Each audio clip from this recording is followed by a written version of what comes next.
भैरव होते हैं और 64 तरह के भैरव, जितने भैरव होते हैं उतनी भैरवी होती है।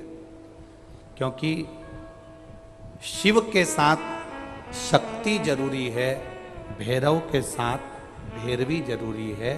क्योंकि भैरव शंकर भगवान का एक अंश रूप है, क्योंकि शिव ने उसको प्रकट करा।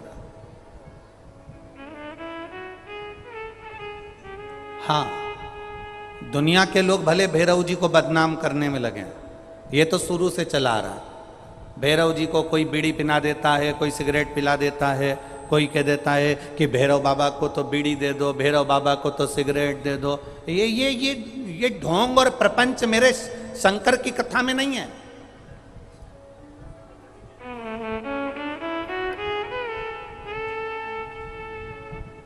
शिव का एक अंश है भैरव।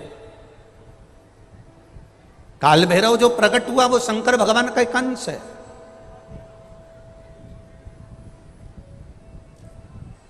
काल भैरव जो प्रकट हुए वो शिव का एक अंश रूप है। और काल भैरव जब प्रकट हुए, सारे देवताओं ने उनका आदर करा, इंद्र ने उनका सम्मान करा, इंद्र उनकी सेवा में लगे, वायु देव, गरुण देव, वरुण देव, जितने भी देवता हैं सब ने उनका आदर करा। अब आदर करते करते करते करते माता लक्ष्मी जी ने भी काल भैरव को निमंत्रण दिया।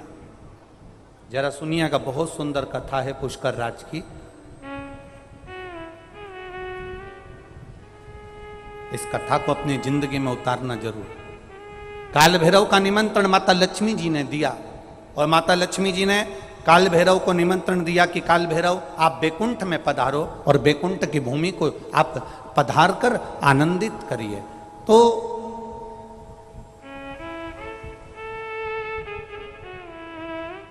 काल भैरव का काम क्या है? काल भैरव का कार्य क्या है?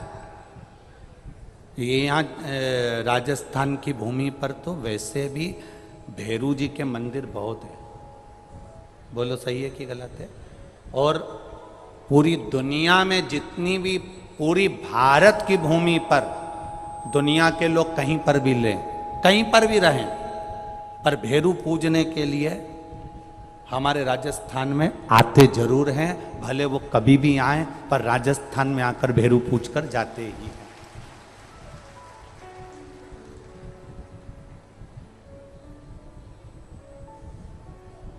भैरव का काम क्या है?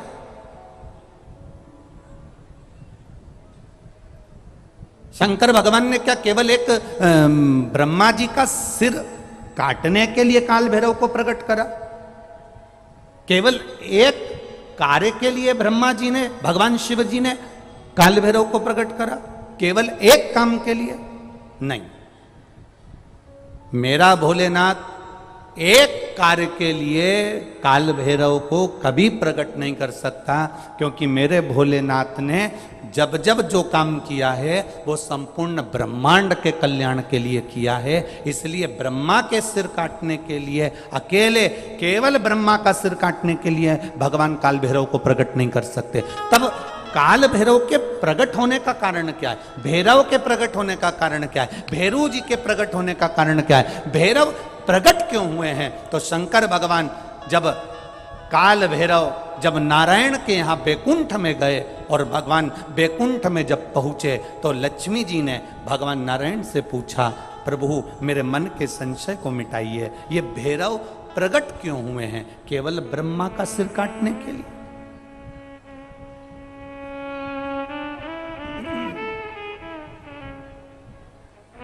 क्या ये ब्रह्मा जी का सिर काटने के लिए प्रकट हुए?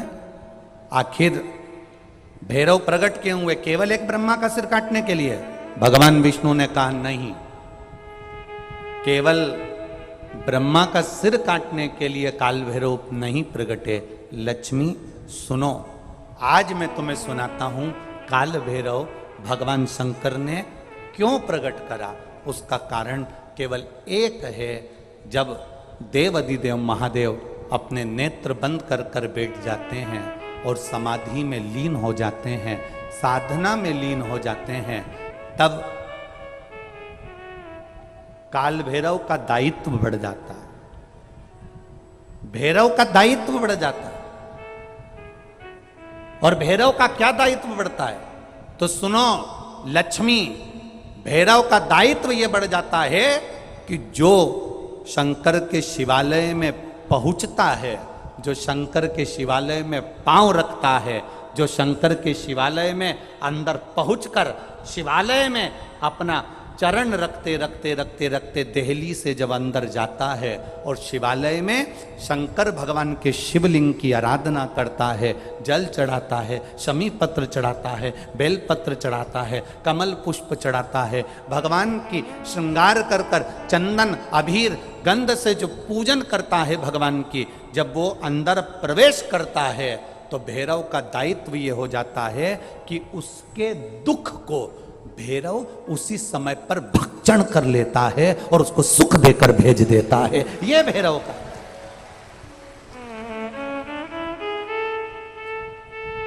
ये दुनिया के जितने लोग जहां जहां रह रहे हो,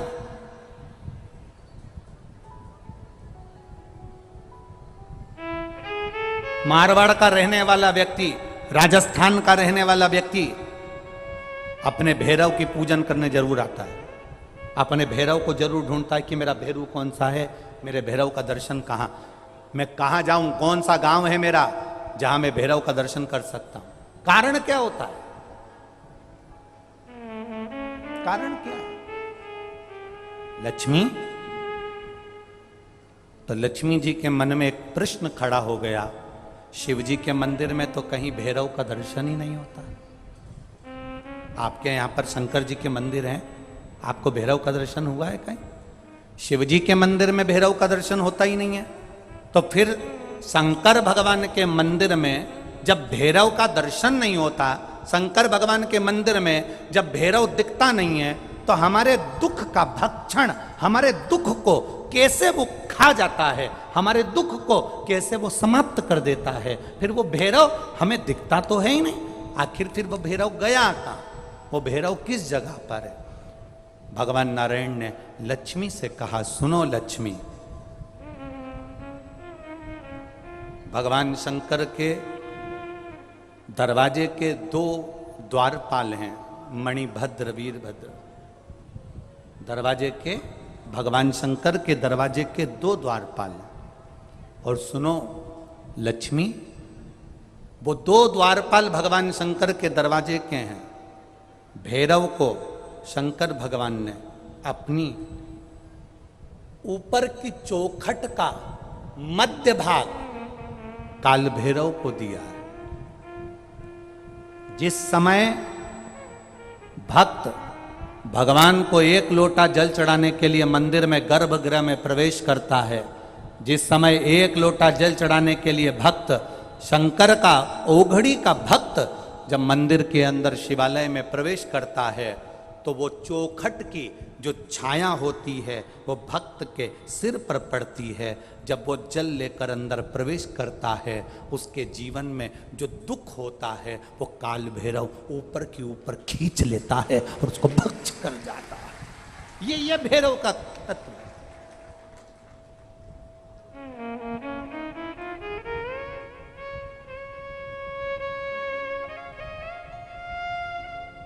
भैरव और भैरवी का कार्य क्या है?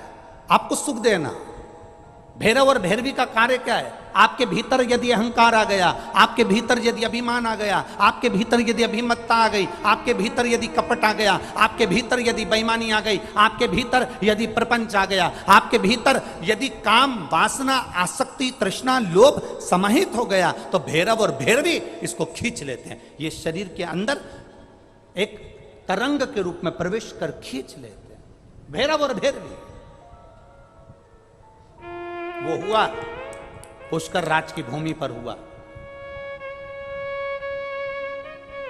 पुष्कर राज की भूमि पर हुआ वो।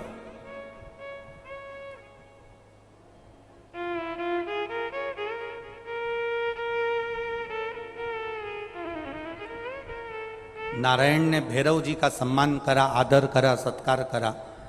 लक्ष्मी जी ने भैरव जी को भोजन कराया, सुंदर पकवान बनाकर खिलाया।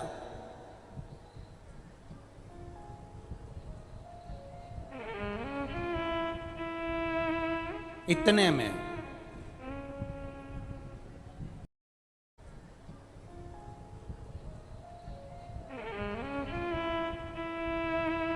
इतने में ब्रह्मा जी के ठहाका लगाने की आवाज बैकुंठ में पहुंच गई। ब्रह्मा जी के हंसने की आवाज बैकुंठ धाम तक पहुंच गई। ब्रह्मा जी के मुस्कुराने की आवाज, हंसने की आवाज बैकुंठ धाम तक पहुंच गई। और जब बैकुंठ धाम में काल भैरव भोजन कर रहे थे, ब्रह्मा जी के ठहाका लगाने की आवाज पहुंची तो लक्ष्मी जी तुरंत उसी समय पर नारायण के पास जाकर पूछती हैं, क्या बात है, कौन हंस रहा है? तो कहा, ब्रह्मलोक में ब्रह्मा जी हंसे हैं। उसका हंसने का कारण क्या है? हंसने का कारण क्या है? भगवान ने कहा, उनके हंसने का एक कारण है, ब्रह्मा जी पृथ्वी पर एक यज्ञ करने वाले हैं। वो यज्ञ संपूर्ण जगत के कल्याण के लिए करने वाले हैं। पर उस यज्ञ की सबसे बड़ी एक बात है कि जगत का तो कल्याण करने के लिए ब्रह्मा जी यज्ञ कर रहे हैं, पर कहीं ना कहीं उनके भीतर कुछ अंश में अहम समाहित हो गया। जब तक वो अहंकार उनका नहीं टूटेगा, तब तक उस यज्ञशाला में ब्रह्मा नहीं बैठ सकते। अहंकार टूटेगा तो यज्ञशाला में पहुंच जाए। आपका अभिमान कौन तोड़ता है? आपका अहंकार कौन तोड़ता है? आपका विश्वास कौन तोड़ता है? आपका भरोसा कौन तोड़ता है? तुम्हारा पड़ोसी कभी तुम्हारा विश्वास नहीं तोड़ेगा। तुम्हारे रिश्तेदार, तुम्हारा ये जितने दूसरे लोग हैं, ये तुम्हारा कहीं ना कहीं अहंकार नहीं तोड़ेंगे। अहंकार कौन तोड़ता है? हमारा खुद का अपना। जो माँ बहुत कहती है ना, मैं ऐसी बहू लेकर आऊंगी, ऐसी बहू लेकर आऊंगी, मेरा पांव दबाएगी, आदर करेगी, सत्कार करेगी। दूसरे की बहुओं में दिन भर गलती जो निकालती है, दूसरे की बहुओं को दिन भर देखा करती है, उसकी बहू ने ऐसा कर दिया, उसकी बहू ने तो सिर पे पल्लू नहीं लिया, मैं गई तो पांव नहीं पड़ा, मैं गई तो ऐसा नहीं हुआ। बस तैयारी कर लेना, तेरे घर में जो बहू आएगी वो चंद्र घंटा से कम नहीं आएगी।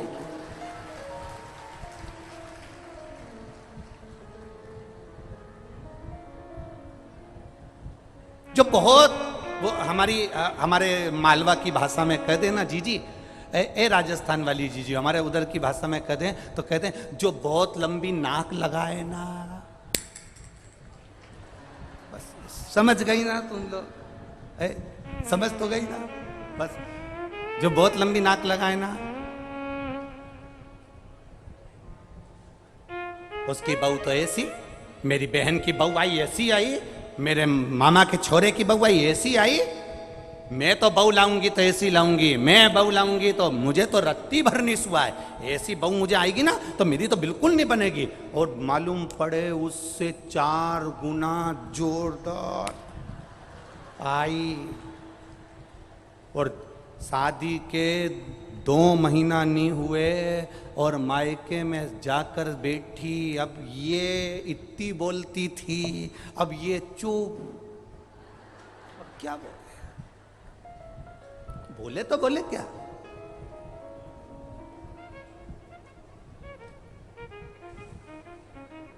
अब बोले तो बोले क्या? क्या क्या बोलेगी? तो कोई दूसरा तुम्हारा विश्वास नहीं तोड़ता, कोई दूसरा तुम्हारा अहंकार नहीं तोड़ता, कोई दूसरा तुम्हारा अभिमान नहीं तोड़ता। तोड़ने वाले अपने होते हैं। जो कहती है मेरा बेटा, मेरा बेटा, मेरा बेटा, मेरा बेटा, मेरा बेटा, एक दिन वही बेटा सामने खड़े होकर कह देता है, तुमने मेरे लिए करा क्या? अहंकार टूट गया, अभिमान टूट गया, अपने भीतर का हम टूट गया। जिसका तुम्हें अभिमान है, जिसका तुम्हें अहंकार है, जिसका तुम अभिमत्ता करते हो, सबसे पहले अहंकार तोड़ने वाला कोई दूसरा नहीं होगा, अभिमान तोड़ने वाला कोई दूसरा नहीं होगा, अपना होगा। ब्रह्मा जी को अहंकार थोड़ा सा आ गया, इसलिए ठाका लगाया। तब काल भैरव के कानों में शब्द पहुंच गया। लक्ष्मी जी ने भोजन कराते कराते कह दिया, भैरव तुमने अपना काम कर दिया, ब्रह्मा जी का सिर काट दिया। अब क्या ब्रह्मा के भीतर जो छोटा सा अभिमान भरा पड़ा है, जनमानस का कल्याण करने जा रहे हैं, पर भीतर से यह अहंकार आ गया कि मुझे संपूर्ण ब्रह्मांड में, संपूर्ण देवताओं में यह दिखाना है कि मैं कर सकता हूं। अब यह अभिमान सामने आ गया, इसका अभिमान कौन तोड़ेगा? तो इतने में काल भैरव ने कहा, मां आप चिंता मत करो, इसका अभिमान तोड़ने के लिए अपना ही कोई व्यक्ति होगा जो अभिमान तोड़ेगा। सरस्वती जिस समय पर पुष्कर में श्रृंगार कर रही होगी, उस समय जब माता सरस्वती जाएगी, उस समय मेरी 64 भैरवियां हैं, उस 64 भैरवी में से एक भैरवी सरस्वती के अंदर प्रवेश करा दूंगा और सरस्वती नहीं रहेगी, भैरवी के प्रवेश से वो सावित्री बन जाएगी और सावित्री बनी कि अहंकार तोड़ देगी। एक क्षण मात्र की मैंने सावित्री को उस समय पर भेजा, मैंने भैरवी को उस समय पर सरस्वती के अंदर प्रवेश करा कर भेजा और उसका रूप, उसका रंग, उसका स्वभाव, उसका स्वरूप चेंज हो गया। कई बार माताएं कह देती हैं अपनी बहू से, हमारी बहू को ना जाने क्या हो गया गुरुजी, अच्छी रहती है, ना जाने से कौन सा भेरू चढ़ जाता है। बोलो सही है कि गलत है? बात बात में बोलते हो कि नहीं बोलते? ये कहावत कहां से आई कि मेरी बहू तो अच्छी थी, ना जाने इन्हें कहां सा भेरू चढ़ जाता है। मेरी बहू तो बहुत अच्छी, एक हफ्ता तो अच्छी रहे, गरम गरम रोटी भी खिलाए, आदर भी करे, सम्मान भी करे, सत्कार भी करे, सब कुछ करे, पर पूरा 1-2 महीना तो अच्छी रहती है, पर 2 महीना में एक बार इसके मुंडा में ना जाने कहीं हो जाए, पूरा 2 महीना का कराया सब पानी फेर गया।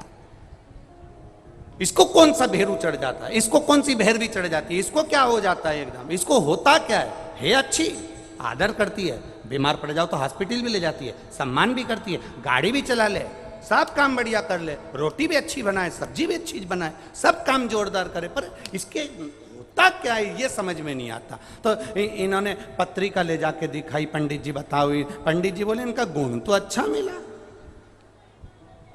इनका गुण तो अच्छा मिला, कोई दोष भी नहीं है, बढ़िया है, पूरा 24-25 गुण, 27-28 गुण, जितना भी गुण है मिला तो अच्छा है। फिर तकलीफ क्या है? तकलीफ आखिर है क्या?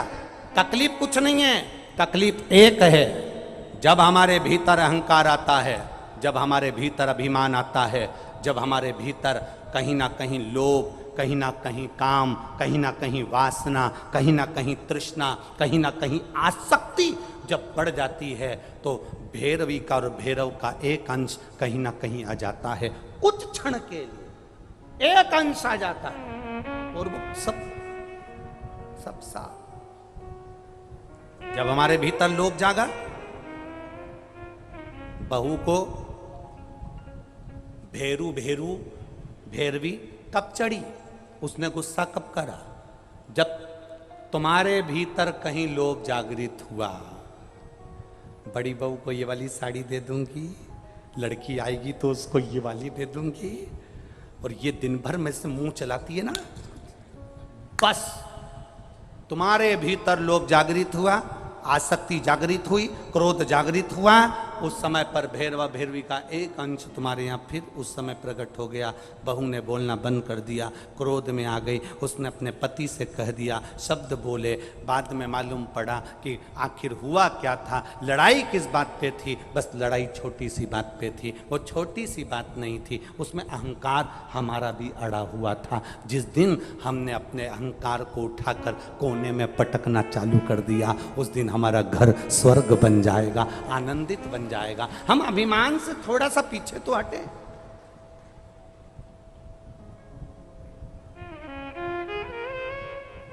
सब चाहते हैं मेरी बहू आए तो अच्छी आए। ये तीन मित्र पिकनिक करने के लिए गए, और 3 मित्र जब पिकनिक करने के लिए गए तो पिकनिक करने के लिए उन्हें समोसा लिया, कचौड़ी ली, मालपुआ लिया, रबड़ी ली, सब लिया, बालूशाही ली, सब मैसूर पाक वगैरह सब लिया, और लेकर झोला तीनों मित्र पिकनिक करने गए। पिकनिक करने के लिए बगीचे में बैठते से उन्होंने बैग खोला। बैग खोलते से उन्होंने देखा कि इसमें खाने का तो सामान है, पर पानी की बोतल नहीं है और कोल्ड ड्रिंक की बोतल नहीं है, दोनों बोतल घर रह गई। अब इन्होंने विचार करा कि अपनी पानी की बोतल और कोल्ड ड्रिंक की बोतल कौन लेकर आए, तो इन्होंने नाम लिखा, पर्ची बनाई, तीनों ने का नाम लिखकर पर्ची बनाकर कुड़कुड़ा के इसे फेंका। जिसका नाम आएगा वो घर जाएगा, पानी की बोतल लाएगा, कोल्ड ड्रिंक लाएगा। जब तक वो नहीं आएगा तब तक कोई कुछ नहीं खाएगा। इन्हें पर्ची फेंकी, एक व्यक्ति का नाम आया, उससे कहा तू घर जा और कोल्ड ड्रिंक की बोतल और पानी लेकर आ। वो गया, कहने लगा जब तक तू नहीं आएगा तब तक ना हम पानी पिएंगे ना हम कुछ खाएंगे, जल्दी आना। और उसका नाम लेकर उसको भेज दिया। वो चले गया। आधा घंटा हो गया, 1 घंटा हो गया, 1.5 घंटा हो गया, 2 घंटा हो गया, 2.5 घंटा हो गया, 3 घंटा हो गया, पर वो नहीं आया। अब इन दोनों ने आपस में विचार करा, उसकी मम्मी ने कोई काम बता दिया होगा, उसके पिताजी ने कोई काम बता दिया होगा, वो वहां लग गया होगा। एक काम करते हैं, चलो निकालो खाते हैं। इन्होंने पूरा बैग खोला, समोसा निकाल कर, दोनों खाने वाले थे, इतनी देर में वो पेड़ के पीछे से सामने आ गया और आते से ही बोला मुझे मालूम था तुम खा जाओगे इसलिए मैं गया ही नहीं,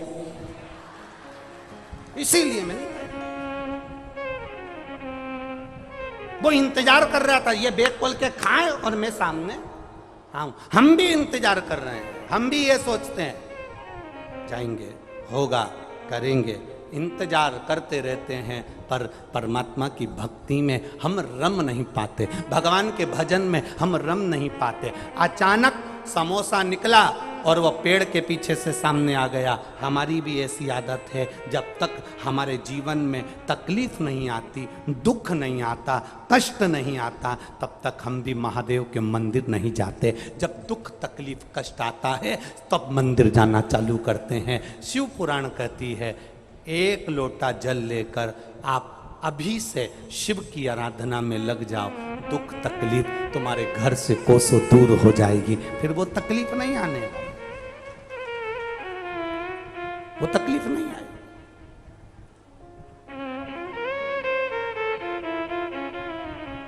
खाली न जाता कोई दर से तुम्हारे, खाली न जाता कोई दर से तुम्हारे, मैं भी खड़ा हूँ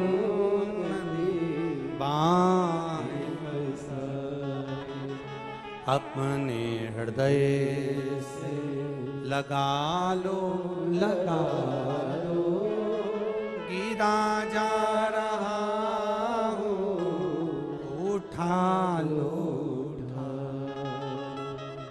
शिव की आराधना, काल भैरव ने जो सरस्वती माँ चली, जाकर उन्होंने देखा गायत्री बैठी हैं और उन्होंने अपना वही भैरवी का एक अंश आ गया, सावित्री के रूप में प्रकट हो गई और सावित्री बनकर उन्होंने उसी समय पर श्राप दे दिया, ब्रह्मा जी तुम्हारा मंदिर कहीं ना होगा। एक अंश।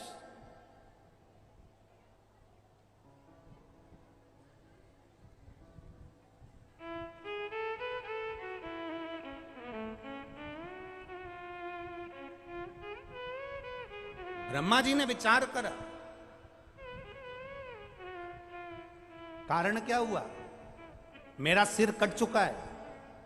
ब्रह्मा जी ने विचार करा मेरा मस्तक कट चुका है, आखिर कारण क्या है जो मुझे श्राप लगा? और मेरी पत्नी का,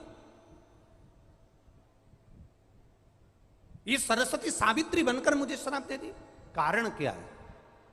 ब्रह्मा जी 1000 वर्ष तक तप साधना में डूबे, तब उनको ज्ञात पड़ा कि काल भैरव ने भैरवी का भाव मेरे प्रकट किया मेरे अहंकार को तोड़ने के लिए। ब्रह्मा जी ने भैरव की परिक्रमा कर कर तब स्तुति की है। ब्रह्मा जी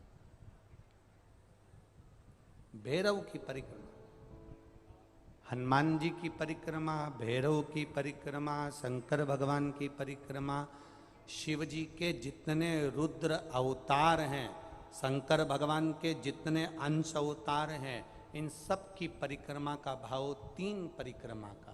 कितनी परिक्रमा? 3। काल भैरव, भैरव की परिक्रमा कितनी होती है? जम के बोलो 3। हनुमान जी की परिक्रमा कितनी होती है? 3। शंकर के जितने अवतार, मेरे भोलेनाथ के जितने रुद्र अवतार हैं, मेरे शिव के जितने अवतार हैं, मेरे शंकर के जितने अंश अवतार हैं, उनकी सबकी परिक्रमा 3 है। सबकी परिक्रमा 3।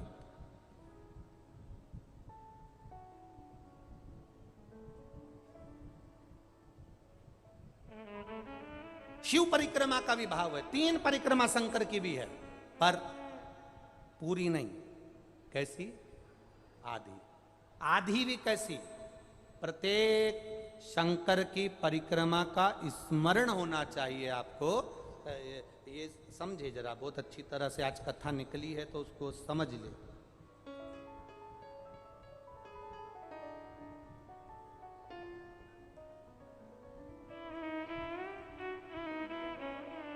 जैसे